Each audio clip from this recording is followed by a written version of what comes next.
আসসালামু আলাইকুম। ওয়ালাইকুম আসসালাম। বড় ভাই কেমন আছেন? আলহামদুলিল্লাহ, আমি মেলা ভালো। আচ্ছা, আর ওই যে আপনি কোন দল সাপোর্ট করেন? আমি জন্মগত আর্জেন্টিনা সাপোর্টার।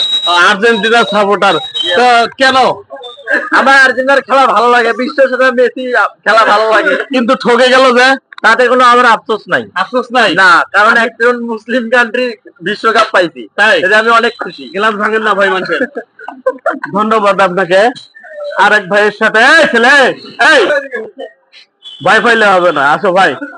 আচ্ছা, এই কি দাঁড়ায় বলেন? ও, তোমাকে সালাম দিলাম না, যদিও আমার ছোট ছোট ভাই। আচ্ছা হোক, সালাম দিলাম না, এটা ভুলেতে। বড় ভাই কোন দল করতেন? আমি আগে থেকেই আর্জেন্টিনা সাপোর্ট করি। আচ্ছা, আর্জেন্টিনা। কিন্তু আর্জেন্টিনা যে কালকে ঠকে গেল, তাতে কি মন খারাপ? জি না, আমার কোনো মন খারাপ নাই। মুসলিম কান্ট্রি একটা কাপ পাইছে, আমি অনেক খুশি। ধন্যবাদ দর্শক। এই যে আমার আরেকজন আছে, ইনি নানা শ্বশুর। আপনার কি মন খারাপ? কিসের মন খারাপ? আর্জেন্টিনা ঠকছে, তাতে মন খারাপ না, তখন না, আমরা মনে করছি আমরা জিতছি। তাই? হ্যাঁ, কালকে যে 10 কেজি মাংস খাইলেন, আমরা খাচ্ছি, আমার ভালো লাগছে। আমরা খাই আপনি ঠকে দিলেন দলটা। না, ঠকি নাই আমরা। ঠকেন নাই? না।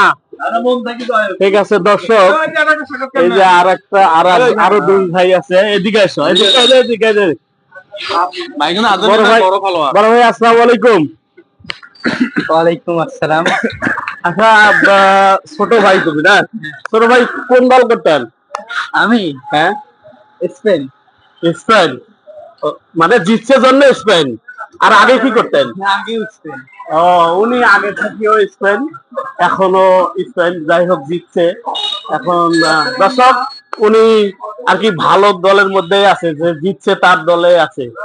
ভিডিওটা ভালো লাগলে একটু সাবস্ক্রাইব করে দিবেন, পাশে থাকবেন। ধন্যবাদ।